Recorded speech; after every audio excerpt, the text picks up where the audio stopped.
What is going on, my people? I think I'm about to ruffle some feathers because I want to talk a little bit about safety, and more specifically, I want to talk about safety professionals and almost a very clear distinction I've been able to observe in terms of how they operate. And it's two buckets. One bucket is they come from a place of service.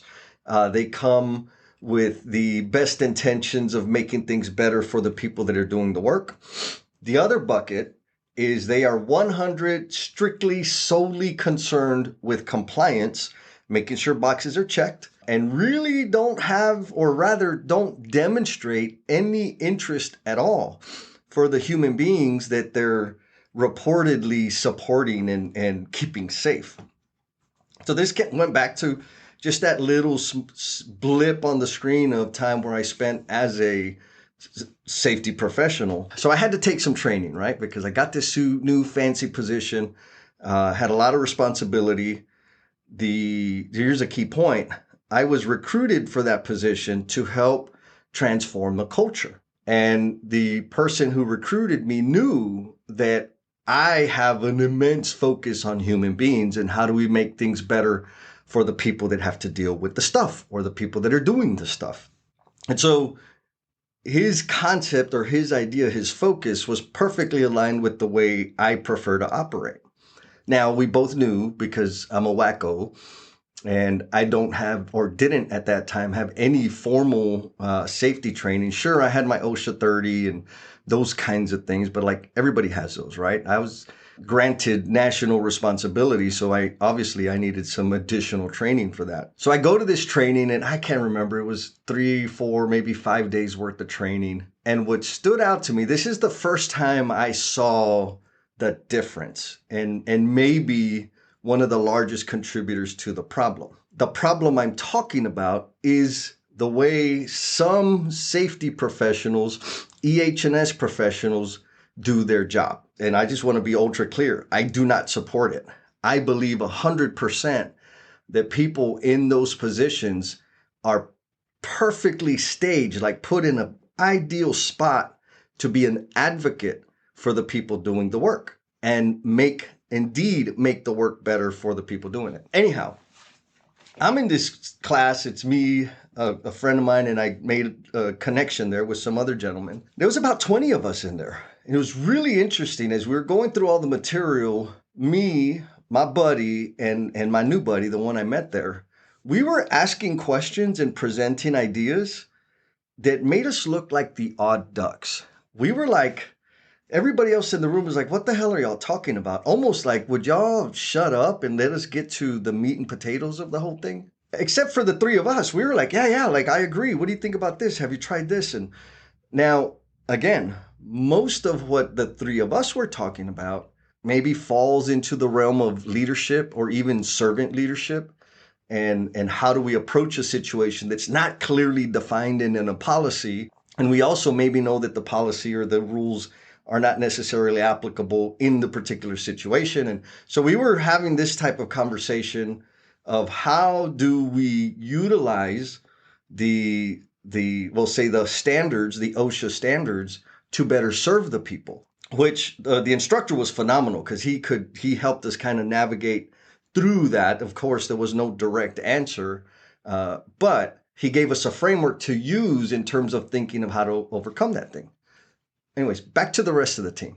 So we didn't get invited to sit at the cool kids table, right? Because we were the odd ducks. We were the weirdos. And so I'm really observing, like, why is there such a distinct difference between the three odd ducks, me being one of them, and the rest of the crew that was there?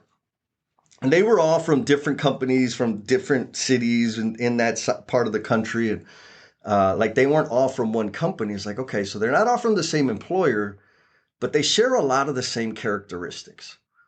And so I decided to like talk to them and understand, like, why were they were like the safety person for the construction companies that they were working for. And I must have asked 6 or 7 of them, like, why they were in the safety role. Like, was it something that they went to university for? Was it something that they were always interested in? And of the 7 that I asked, all of them said that their boss assigned them to the role. And I think that's a key thing. They were assigned to the role. Like, oh, so it wasn't something necessarily that you were interested in. No, they said that I was a good candidate for it. And it was I thought it was going to be a really great promotion. So I took it. One guy had a significant incident on site, and the idea, like, it was a mutual agreement in that the company said, hey, like, you have a pretty interesting story, and now your attitude about safety has dramatically changed. We would like you to take this position. He said, yes, I want to, right? Anyways, but the rest were like, no, they kind of made me do it. They didn't say it that way, but it's kind of how I interpreted it. Now, the consistency I saw in that group, like the rest of the people, not the odd ducks, the regular normies, was they were super, super compliant focused. They just wanted to know, what's the rule? What's the consequence? Where do I find the answer? What do I do to make sure, like, to punish people appropriately and make sure people comply? They didn't use those words, but that was my interpretation of, like, the gist of their questions. They were just like black and white. What is it? Yes or no? Go, do not go. And then, of course, I kept thinking, I'm like, so these this group of people, awesome people, are hyper compliant focused. Their only concern is to have the ability to discern whether somebody is doing it right or wrong, and what to do when they're not doing it right. Which, that's important, right? Like, that is a skill, or maybe a core element in managing people. But in terms of leading the safety culture for an organization, I don't think it's enough. But that's not their fault, right? Like, that's their mindset. That's the way they think. That's the way they operate. Which, to me, was maybe a little disappointing, but shined the light on why we have such a big divide between the trade installers out there and the safety or compliance officers out there. And it's through no fault necessarily of the individuals. It comes back to the leader of the organization that selected the safety leader. Like, I didn't do any study on this, so I'd love to get your thoughts in the comments, or shoot me a DM, or tell me I'm full of it. What I interpreted that as is the leaders of those organizations that selected those guys that were in that class with me, they did not see safety as a core element of their culture. They did not appreciate safety to be a core element of their business or the success of their business. They saw it more as a matter of compliance, more as a necessary evil, like they had to do it so they could comply with federal guidelines so that they wouldn't get in trouble. And so if that's the value or the level of appreciation they have for safety, or the potential in a safety department or safety program, of course they're going to find somebody that is naturally compliant, that follows the rules, crosses the T's and dots the I's. And then that creates a lot of the situation that a lot of us out there have been dealing with, where I know for a very long time, like, the safety person was the least cool person on the job site, right? They were the tattletale, they were the narc. They would come and tell me what I was doing wrong, but could never help me figure out how to do it right. They always came after the fact. They were never involved on the front end of things. And the closest they got to being involved on the front end was giving me some damn checklist to fill out and a bunch of other damn paperwork that didn't help me make the job safer. All it did was help them cover their butt in case something happened. Going back to my boss, who picked me and picked those other two guys, their bosses picked them for particular reasons. I think that I know for sure the guy who picked me for the role understood safety from a different perspective. He saw that a good, sound safety program that served their people, produced business results, and met the national or federal requirements and insurance liability issues and all of that. It was a yes and situation in terms of, we want to provide a different experience for our people and for all the people that come to our project. By different, we mean, how does the program serve the human beings? What that was going to require is some radical, some radical thinking in terms of doing it differently. And so maybe on one hand, what I'm saying is those hyper compliant, focused, dictator type safety professionals out there, it's not entirely their fault that they're that way, because I've also been involved in some incident investigations, which are not fun. Like, they're probably one of the worst experiences I've had in my career in construction is doing an incident investigation, and all the uh, bureaucracy, all the technicalities, all the liability stuff that you got to get into and check and make sure that you're covered and you're not saying the wrong thing and people are okay. And did somebody die? Did somebody get hurt? But I also have these corporate things I need to do. Like, there's a lot of conflicting things that happen during an incident investigation, and safety professionals, they always get pulled into those things, and they're just the worst. They're just bad. There's no fun at all. Maybe there's some learning, but it's very stressful, intense learning. So that'll sour anybody's mood. Back to the point. If you're in a situation on a job site or with a company that is hyper focused on compliance and only compliance, you're going to see that firsthand by the safety professional that you're dealing with. And maybe the challenge is this, to like keep an open mind, because not all safety professionals function that way. And that's usually a result of their leader and what their leader values or understands a good safety program to be. And that leader can go all the way to the CEO, right? Like, in my little wishy-washy analysis, it all absolutely went back to the CEO.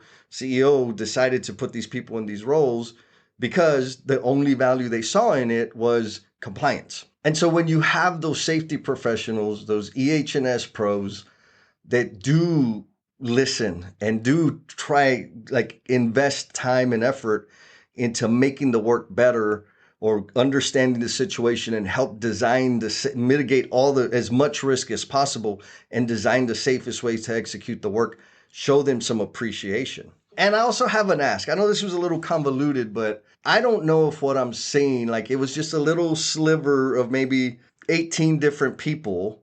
3 were the odd ducks, right? They were real people focused, service oriented. How do we make this program serve our people and meet the expectations or the federal requirements? And then the rest of them were very compliant, thou shalt not.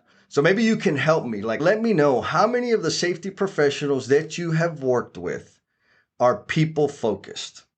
How many of them are proactive in terms of being involved in evaluating the way high risk work is going to be executed and contributes to making it less risky, versus the number of safety professionals that come and just tell you what you're doing wrong and offer no solutions or countermeasures to approach that work differently. I'm going to say we're still looking at a maybe 80-20, 80 on the compliance, 20 on the people focus, but maybe you can help me figure that out. Again, when you find one out there that is people-centered and takes action and steps to serve the people that are doing the work, give them a fist bump, tell them thank you. And when you come into the ones that are ultra compliant, fill out your paperwork, check the boxes, give them some grace, because they're not doing it to be ugly. There's the conditions that are in are just setting them up to really not have a lot of friends. Be kind to yourself, be cool, and we'll talk at you next time. Peace. Dang, you stuck around all the way to the end. And I hope the reason you stuck it like all the way through was because you were getting a lot of value out of the conversation. I always get at least one, most of the time, a handful of good nuggets, good ideas, good perspectives that I can take and apply into my life going forward. That's the whole point. I want to share that with you guys and also highlight the amazing people that they are. And I want to end this by saying, if you feel like you've been living out a script that was written for somebody else, and you feel like you're in the wrong skin, I know that life. And all I did was numb myself to make it through to another day, which, if you're there, you know how hopeless that feels.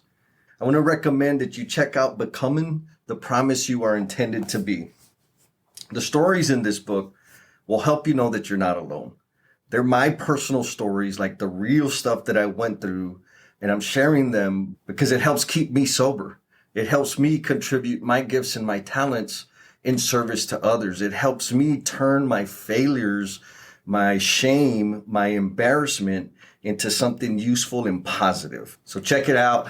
be kind to yourself, be cool, and we'll talk at you next time.